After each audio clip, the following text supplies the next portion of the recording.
Hello everyone, this is Moses from Wilona's Cave. I am going to do another channel update and a Patreon page update, especially that's something new or a notification that I received that I didn't realize I turned on, which I'm glad I did in the past, a survey for my Patreon page. So we'll talk about that right now and some of the messages I've received.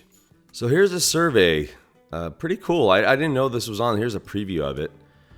I guess if you become a Patreon member, this is what survey you receive, which is pretty cool, of what are you looking forward to the most. So 38% of, now there's only 8 responses, but thank you for anyone that responded. Exclusive work from the creators, 38%. Now, something I didn't know, that there were specific comments that they can comment about after I guess they did the survey. That's pretty cool. I'm going to answer all those in this video. So exclusive work from the creator, 38%. Connecting with the creator, news and updates, supporting the creator financially, thank you, and other. Merch or products for sale. I don't know, one day maybe I'll do something like that. But let's take a look at some of them. When a comment is public, or when they're commenting on a video or commenting on a post, that's public. If it's a direct message, I don't like sharing who sent it, because sometimes people may not want to be known that they sent a message. Nothing's bad. It's just sometimes, that's private. So I'll cover up their names, but I'll show what was written. So let's take a look at a couple right now. So under exclusive work from the creator, really excited to learn about your own solo RPG system and just general solo RPG musings. So thank you for that. And I'm putting out more and more. So I've just recently put out the expansion Salem 1692, the witch trials. So, and I'm doing I just finished, I guess I have to edit it, I just finished a example of how to play the game using that expansion. So this month alone I've put out 3 expansions. For the first month, it's not even done. I haven't been doing this a month now, and there's already 3 expansions for Haiku Journey. So there's the core rule book, horror, Middle Eastern, and Salem 1692. And I think that's enough right now. My back, my arms, my neck, everything's hurting. Taking a lot of notes and typing and stuff. That's enough for right now. So next month, I have other things in the works to make more expansions and maybe and other things I'm going to ask in a survey of what people would like me to include. Okay, so now here's the comment. The reason why I actually filmed this or recording this is because this is the number one question or comment I get after I started this channel, or even outside of this channel in real life when I talk to people about solo role-playing. This is the comment I receive. Right now, here's the comment. Right now, just here to see what you are up to, your solo system, etc. I'm trying to get into solo myself and just wandering around lost. Now, I did a video on this. I'll link it up right now, but I'm also going to talk about it further right now. Stumbling from system to system, starting something and not finishing, changing systems 3 or 4 times within a few weeks. So, this is extremely common, and I think it's probably common with, well, I never play in a group. I'm only playing in a group 3 times. But what I hear from people from playing in a group, sometimes they want to switch it up as well. And if you step back and think about it, this is in general, not about this person, this commenter specifically. If you step back and think about it, let's say you're playing D&D, okay? And all of a sudden, you play about 5 sessions in a group even, or solo, and you go, you know what, I want to try Pathfinder. It really doesn't make sense to move around systems if they're in the same setting, same type of genre, fantasy. Now, if you're like, I'm playing fantasy and I want to play Grim and Dark and I want to go to Warhammer, that makes a little more sense in a way, because maybe you're bored of the current setting and you just want to see something else.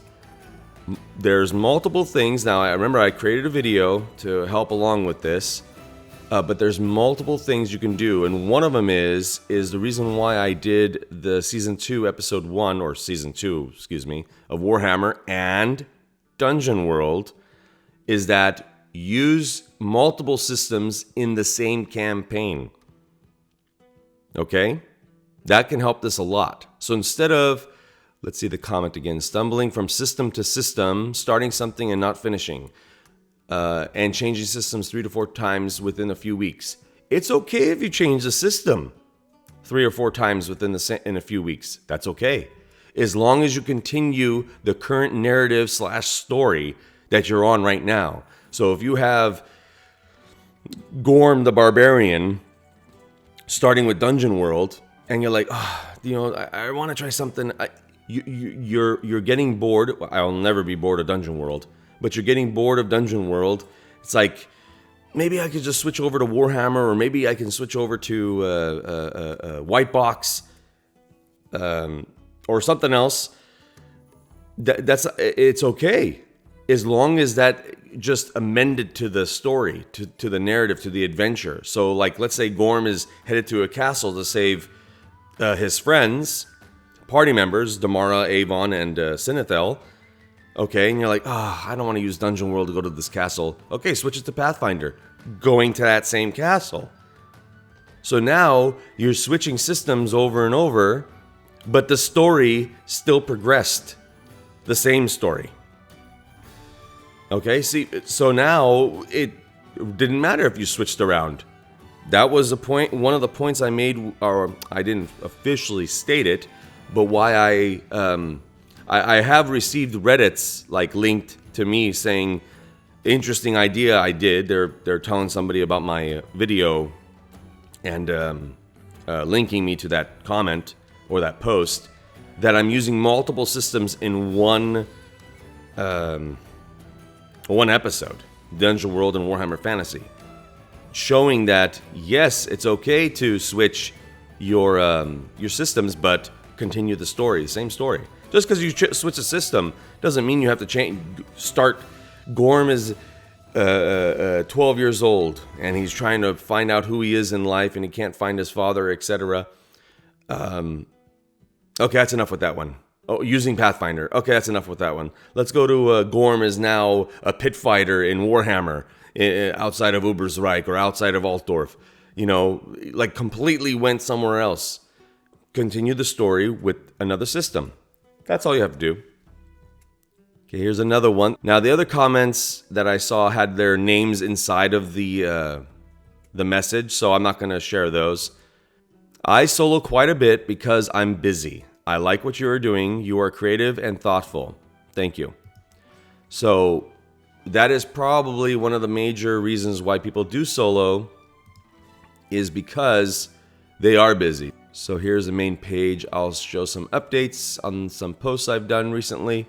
So that is the main reason I believe many people start solo. It wasn't just because of what we went through, the lockdown.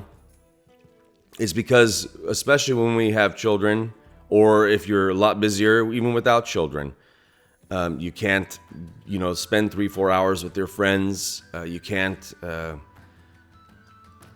lock time. You can't even. There's scheduling issues. Everybody has to be on par.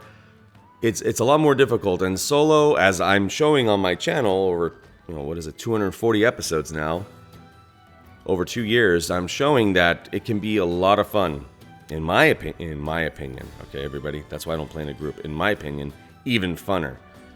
I extremely enjoy. So if you're enjoying the series, let's say like the Warhammer series, and it sort of looks like a TV show almost, that's how I play by myself before I did YouTube. So it just became just a humongous HBO special. Like I mentioned, I have an over 30-year solo campaign with Warhammer 1st Edition that I'm still doing, but I don't want to share too much because it's just for me. That one's for me. People have loved, people have lost, people have married, died, imprisoned, etc. in that campaign.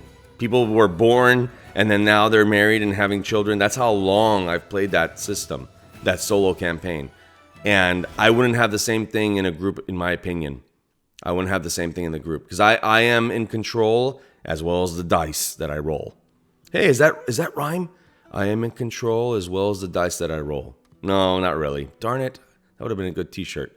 So here's a new expansion, Haiku Journey Solo Series. This is the Salem 1692.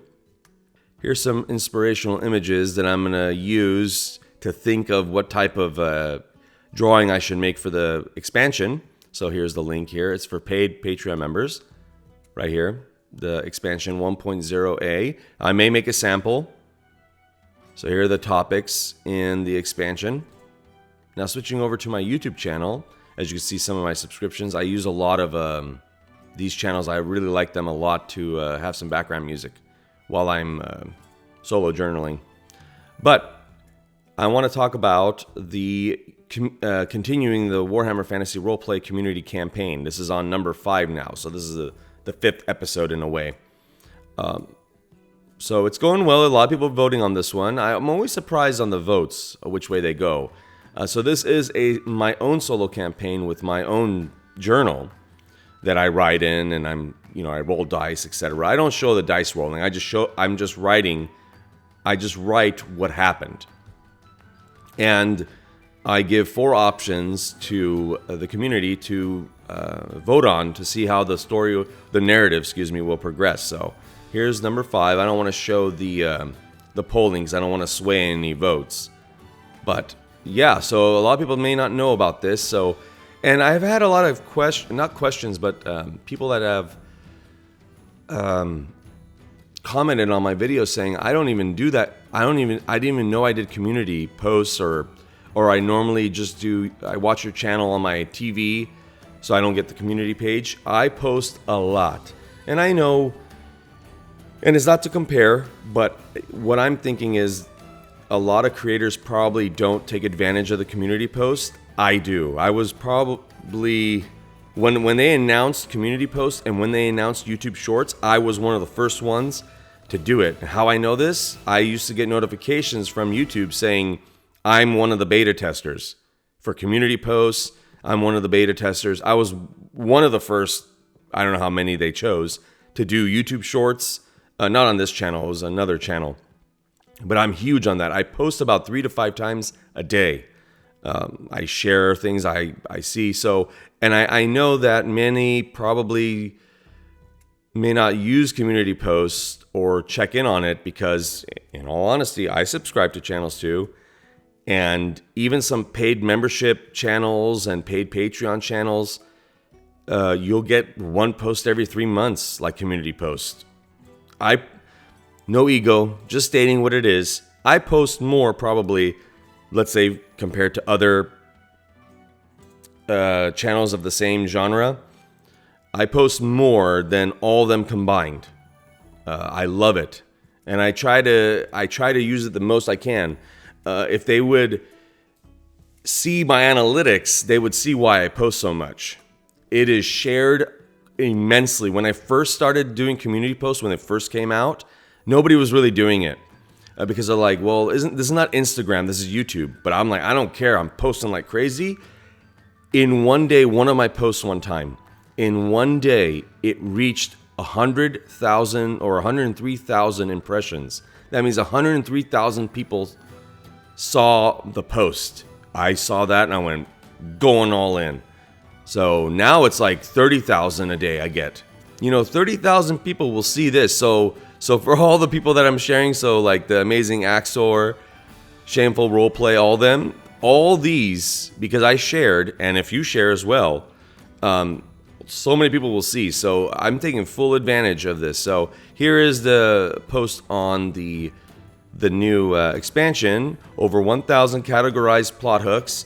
Luckily, I had a lot of notes on this. My wife is really into Hocus Pocus, really, but Salem, and I've always been fascinated with the sad story, or not story, sad reality of what happened so long ago. But I always took notes. I always wrote. I always researched.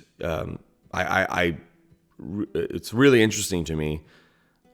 So I had a lot to go off of. So that's how come I got all these ready to go. So over 1,000 categorized plot hooks, 10 plus word tables, 10 plus fortune and misfortune tables, and unique verbs and noun tables for this expansion specifically. Let me know as well I was gonna put a post. I'll put a post as well. What else would you like to see? So I'm doing the expansions on Haiku Journey are mainly plot hooks, word tables, and fortune misfortune tables, and unique verb and noun tables. Is there something else that you would like to see? Would you like to see like 100 things you may find in a witch's cottage? And you can roll on that, because those are very easy. I have tons of those tables that I've created myself over the decades, because I didn't know of. I have to be honest. It wasn't until quite recently that I found out about drive-thru-RPG. So I made my own tables. So I'm like, I need a list of 50 herbs, not 50, because there's no such thing as a dice roll. I think I did 20, but then I kept on adding to it. A list of 20 herbs I could find near a river, and I research online, and I write down the herbs that I'd find on Google, basically, and I roll on that. Now it's lots of lists of for me to roll on in terms of herbs and stuff like that. So I can make these random tables, and I could include them for the Patreon members. So let me know. And then some things for sample, because I also want to give away free stuff like my adventure. That's free. The Curse of the Blood Moon, which I'm still working on. It should be done very soon. Version 1.1 on that, which is much needed. After I playtested more, it's not that it had issues, the adventure. But let me know what type of tables you would like. Because some tables, like random tables, is like 100 things you find in a wizard's desk, and it could be feather, ink, whatever, and it's like there's no sustenance, there's nothing, like, I mean, or it's too general. Like, if I could think about it, I'm on the spot now. If I could think about it, 100 things to find in a wizard's desk. Instead of 100 things, I rather do categorized D20 rolls, 5 of them to make 100, and it's like 100 things that could 20 scrolls, or 20 items that may help in combat, or 20 items that can, etc., etc., etc. Like very specific, that can be found in the wizard's desk, not just 100 things that are just random. I could do 5 topics of D20 each, 20 times 5, 100, etc. So let me know. Now, one of the last things I want to talk about is something that I've been trying to do for a very long time. And I don't know if I'm going to be successful, but I'm going to try. And this will be available to Patreon members. Long ago, I created my own solo RPG Oracle system. Game Master emulator, basically. Long ago. Over 20 years ago. The first ones I ever seen was from Tunnels and Trolls. And I got that, and I just expanded upon it and made it a little more simpler for me, because I was quite young. And just made it a little bit easier, and the way I like it. But I always wanted to, I think all of us did back then, wanted to talk like a video game. Now we could do it because of AI and these video games like Baldur's Gate 3 is like, you could change, a conversation may never be the same every time. It's so much variation. I always wanted to have that in an RPG system, where instead of a yes and no answer, close-ended questions, like, am I close by to the river in this location? Whatever. Roll on it. Yes, but. Or something like that. Okay, but I want to know, what is it that I can find here that could really help me? Or something like that. Some type of question that's open-ended, to where an AI, pretty much, system that I'm trying to create will answer that you almost can have a conversation with now. So I'm almost creating like a NPC conversation system. So far it's going well. I'm playtesting Intentions now, and that will be in Warhammer Fantasy Roleplay Dungeon World Season 2, Episode 2, which I'm almost done with.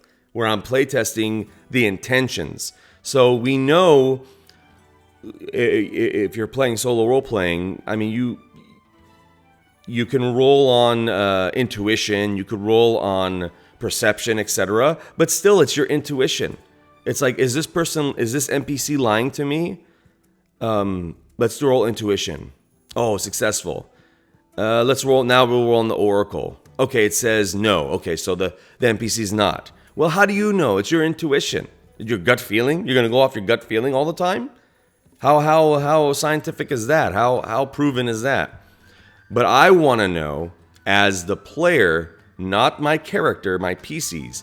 As the player, is that NPC lying to me?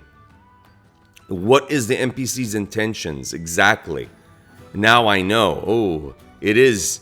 He is lying. He's being deceptive. Okay, but you could say, and I'm gonna go explain it more in the episode. But you could say, okay, well now Moses, you know, so now your character knows. No, that's not how you play, or at least how I play. And I mentioned it in my videos. I know, and you as the viewer know, watching my channel, what the intention of the NPC is. But the PCs, the playable characters, like Gorm, let's say, or Helmut, doesn't know. Maybe has a feeling, but doesn't know for sure. You could say, well, that's not fun. Okay. I'm also going to mention in that episode. How many times have you watched a movie or TV show and the protagonist or the main character speaks to an antagonist or what you think is a friend, and they have a conversation and the person says something, and when that main character leaves, you can see the face of that antagonist change. That friend just became an enemy. You could say, ooh, did you see the way he moved his eyes or his eyebrows? Or tilted his head like angry or something? He goes, that guy's lying. Well, now you know. You're the viewer of that movie. Now the secret's given away. But that protagonist or that main character doesn't know. Okay? It's sort of like watching, I mean, I'm going far-fetched now. It's sort of like watching, okay, let me just say it here. So for the people that have played my adventure, so I hope you understood that example on that part right there. But here's another example.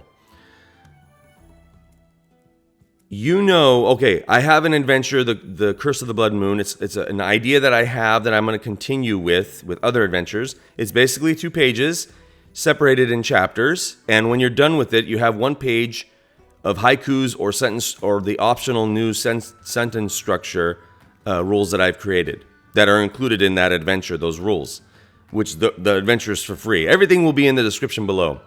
Okay, so you know, it's like Moses. I know first chapter, second chapter. I'm reading the adventure module. Like, how is this going to be fun? I'm solo. You can't have fun playing a campaign solo. Well, here, one, I'm going to demonstrate it will be, because I'm going to be... I'm taking a breath because if I state it, then I feel like I'm obligated. I am going to demonstrate how I play modules or adventures, pre-made adventures, with the starter set, box set of Warhammer. There's an adventure in there. And one day, because I've played it twice already, 1st edition, I never played 4th, the Enemy Within campaign for 4th edition, but I'm going to sprinkle in some 2nd edition stuff to make it run smoother. Because I don't play full 4th edition. I don't like it, the combat and magic system, etc. But I'm willing to think about it, because the Enemy Within, if I did that campaign, it would take years to finish it on this channel. Okay? So I'm going to know how... I already know everything about the whole system. I don't know about 4th edition because they've changed a few things to make it a little bit more interesting for people that have played in the past. But here's the thing with modules, everybody. It's playing solo. And it's kind of far-fetched example, but stick with me. Bear with me. So you buy a module, so whatever it is, whatever system you have. Let's say the Enemy Within, okay? Let's say you buy the first one. The first volume, or the second one, or is the second one, Death on the Reich. Okay, you can read from the beginning to the end, and you know exactly what happens. It's like, now I'm not going to have fun, Moses. Okay. So why did you watch the movie Titanic? The movie Titanic. Why'd you watch it? What'd you think in the end? The ship wasn't going to sink? You thought it was going to be an alternate ending? No. You know exactly what was going to happen in the movie. So why'd you watch the movie? You knew the ending. Why'd you watch? Or the movie with I forgot the actor, Lone Survivor in Afghanistan. They gave the title away. They gave the ending in the title. They gave it away. Lone Survivor. Oh, I know he's going to be the last one to be alive. Lone Survivor. Why are you watching the movie? Why? The ship sank. You know it's going to sink because you know the A, boarding the ship Titanic, and you know the C. The Titanic sinks, unfortunately. Sinks. Okay? But the B, the body of the story is what you're interested in. Okay? You know how the enemy within begins, I know how it ends. But what happens in the middle can always be different every time you play. Now, it's a little railroady a little bit because you have to get to the end, but you could take, just like Skyrim. How many of you that have played Skyrim, which I'm assuming are a lot, did you go, now I'm getting on the spot here. Is it called Riverwood?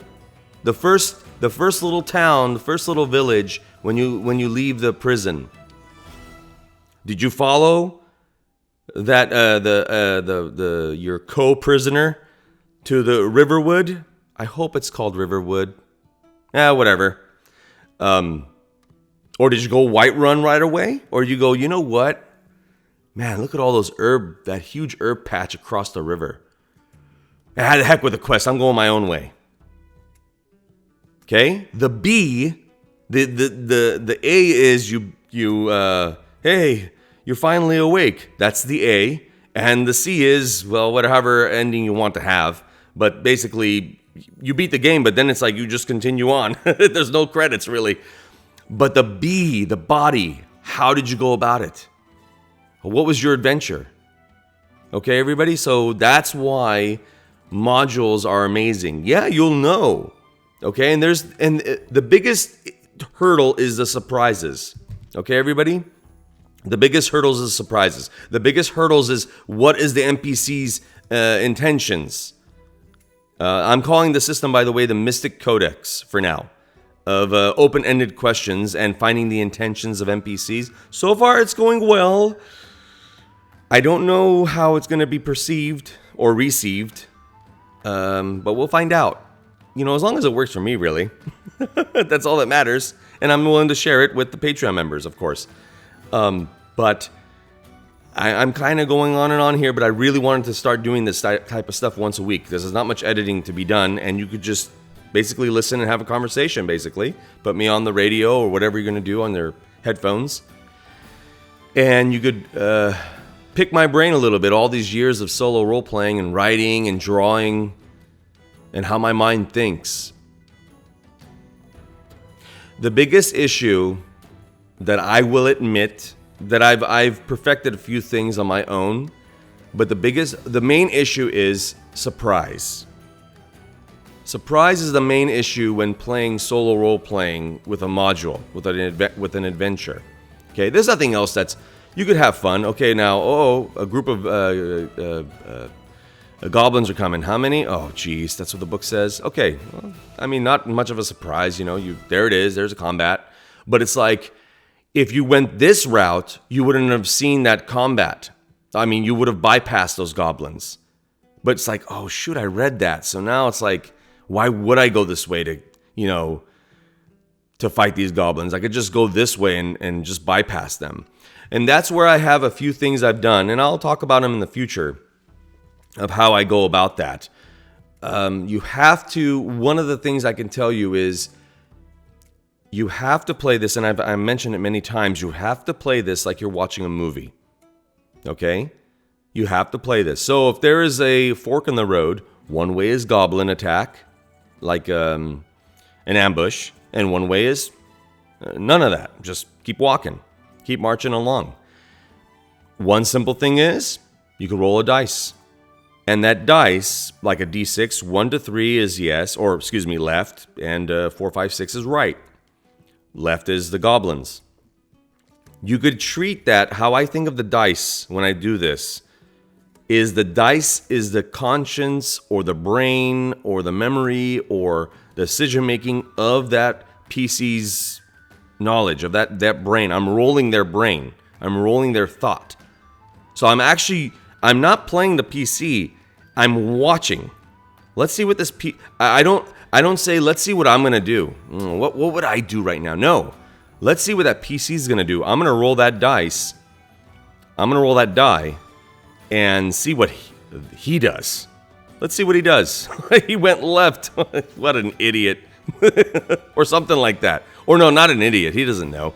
But like, oh, he's in for something. And then I don't prepare him. I don't go, okay, now I know that's going to happen. Let me get my shield ready. Let me take a health potion because I'm halfway health already. No. Whatever it is, it is. Let's see what happens. Let's see what happens. So the die, or the dice, are the person's brain, in my opinion, when I play. Okay? And there's other things like there's a trap door in here. So or you're walking through a cave, and you have to realistically, like when I play a video game, I look at every corner. I want to see if there's anything. That's why I love this search feature on, was it Divinity Original Sin or Baldur's Gate 3, same people, Larian, where you can hold down A on the controller and it'll search automatically. That was created for me, I think. I think they knew who I was and they created that for me because I search everything. Friends used to hate when they played 2 players with me because I'm like, no, hold on. We didn't look at that corner. What if there's something I could break and maybe there's a new ruby or a new sword or something in there? Just forget about that. Let's go. I have to check everything. So when I realistically play through a module or an adventure and I'm going through, let's say, a dungeon, realistically, I would search every dungeon. So any secret pathway may be found by me. Not because I read it. Oh, there's a secret pathway here. That's cool. I was going to search anyways, regardless of what room I'm in. So perception or awareness or spot hidden, whatever system you're using. Roll. Failed. Shoot. Well, next room. We won't be going through that passageway. That's it. That's how I'd play. And I play anytime I want, as long as I want. No scheduling issues, nothing. Just play along. And been doing that forever, basically. And I love it. And I'll never stop. I never stop. I want to be buried with dice in my pocket.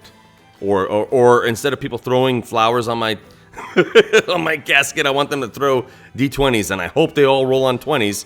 Or if I'm playing Dragon Bin, I hope they roll on 1. I just want that. Don't throw flowers. Throw dice. Anyways, well, I ended that really comically and kind of morbidly at the end. So let me know if you like these type of channel update once a week kind of videos. Kind of like almost like a podcast in a way, isn't it? And I gave updates on Patreon. I gave updates on my channel and what I'm doing and the community campaign. That's because there's not many people. What I'm hearing is there's GM shortage. That's what I'm being told. Come on, do solo role playing. You don't need a GM. Your dice are the GM. Your oracle is the GM. They can make the same choice as a regular person. So yeah, that's why I started that campaign. So I'm sort of your GM. So you just read the story that I wrote and then vote to continue forward. So I think that's really good for this episode. So I thank everybody. I thank all the Patreons. I got a lot of messages. My phone's been going off. A lot of YouTube comments and messages. So I'm gonna see what that's all about. So yeah, happy gaming, everybody. Bye.